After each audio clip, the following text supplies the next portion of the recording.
What's up, Ronnie? Ronald?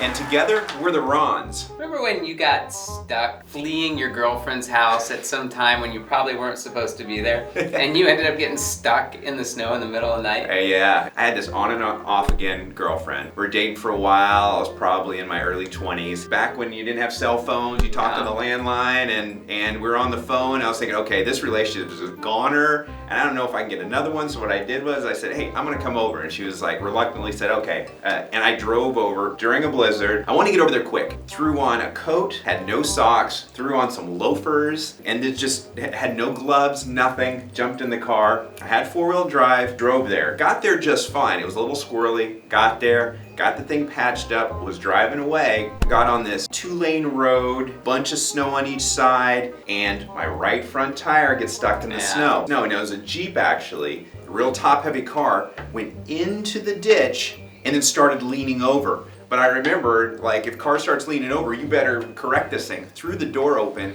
and hung out the side, hung onto the steering wheel just to keep the thing from turning over. Wow, it sounds like one of those catamarans that's on the ocean about to tip over and Ronald's hanging out going, don't fall! It took me a long time. I was out for easily an hour and a half, 2 hours trying to get myself unstuck. I had four-wheel drive. I used all the techniques to do that. That's interesting. Yeah, maybe we should talk about that. I think we should talk about getting your car unstuck in the snow. Let's do it.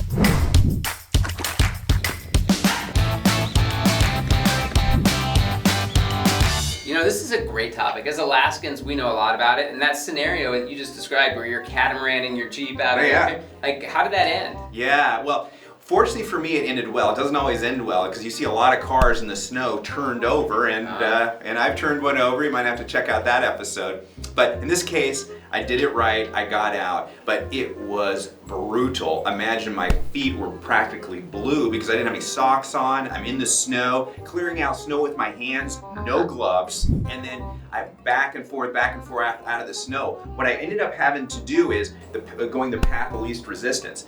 Instead of trying to drive back up the snowbank or trying to back out, it was just too steep. So what I did was I started back and forth, kept the wheels straight, back and forth, got some momentum, and then just started driving slowly, steady on the accelerator, down the ditch, and then I started building speed, and it ramped up at the end, and I just launched off that thing right back on the road with a big sigh of relief. Wow, you know, it's funny, a lot of people wouldn't have the confidence to do that. And it's kind of like, you know, one of the things when you get stuck is, how did you get stuck in the first place? And, you know, when you're in that scenario, you know, it's really, it's dire times. And you gotta think, I think in your scenario where you have loafers and bare hands, you know, you look I did it wrong. You let gravity take over there. You said, you know, why fight it and go back? You know, go down into the ditch. And that was the smart thing, but a lot of people think they get further stuck. You know, so if you do find yourself stuck, you know, one of the things that Ronald mentioned was rocking it. And there's a technique and an art to rocking it. So what he means by that is when your car gets stuck, it's basically,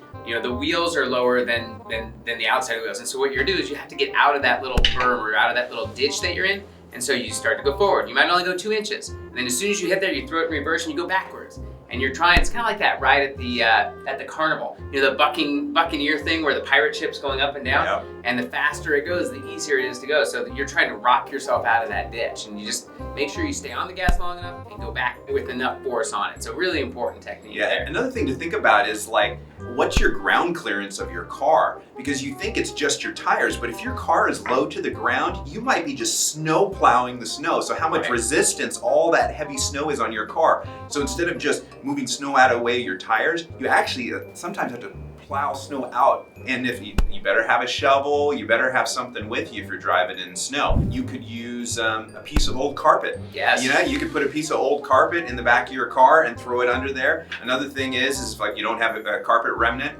you could actually use your floor mat to put under the tire to provide a little bit of traction. Yeah, and you know, a couple of the things that you might not think about, the best thing that I remember growing up is kitty litter.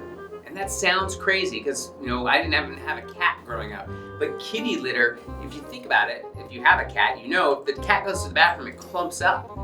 Kitty litter is designed to clump up. And so if you throw that underneath your tires, it clumps up and creates traction for your car. It's one of the best things that you can use in snow and ice. There's stories of people being stuck in the ditch for days. Yeah. And if you're on a road that's out of the way, so be prepared. If you're going to be out in the snow, keep some snacks in your car, some level of sustenance, just so you might need it. And also nowadays you've got cell phones, flares, so you can signal other people. There's all these like survival type goods that perhaps and equipment that perhaps you might want to carry in your car when you're driving in the snow. Right. Now, again, when you're getting stuck, you're thinking about how do I get unstuck? But you know what you're not thinking about is your tailpipe. Before you start thinking about getting your car unstuck, make sure there's no snow blocking around your tailpipe, because the last thing you want to do is free yourself only to die of carbon monoxide poisoning because you didn't bother to see if you're asphyxiating yourself. Keeping the snow away from your grill too, so you have proper airflow coming in. Keep in mind, your car can stay heated, so if you're stuck out there and you're waiting, make sure it is cleared enough so that you can run your car a little bit to keep you warm. And if you need to shut down your car and wait, make sure, like even a blanket, like a heating blanket, some kind of something to cover you, or even a big coat, something in your car just in case you're stuck out there for a while. Yeah, we hope you're not in that scenario. And again, we talk about having a shovel, kitty litter, supplies, things like that. Even dirt, like gravel, salt is a great thing to keep in your car as well. But again, if you find yourself stuck, again, don't feel like the only way out is to go back the way you came. Sometimes you need to look at a better path and again, not fight gravity. Gravity is a powerful force. So let it be your ally on getting you unstuck. We've had to learn the hard way. We didn't get to the story about when you got stuck in the snow, got late to a meeting, and it didn't work out for that business meeting too well because you were there late. But learn the hard way, and you got there. But how did that meeting work out for you? Looking back, with the power of hindsight, I actually would have rather been stuck in the snow that meeting. While I did get there late, probably was better if I just I've been in meetings like that myself. Meetings are a topic that I think a lot of people have. They have meetings that they don't want to be in. They're trying to figure out how to get out. I think we should talk about that. I think we should. How to get meetings unstuck. I like it. Click here and watch that video now. And until then, take care. Ronald, I'll catch you later. See you, Ronnie.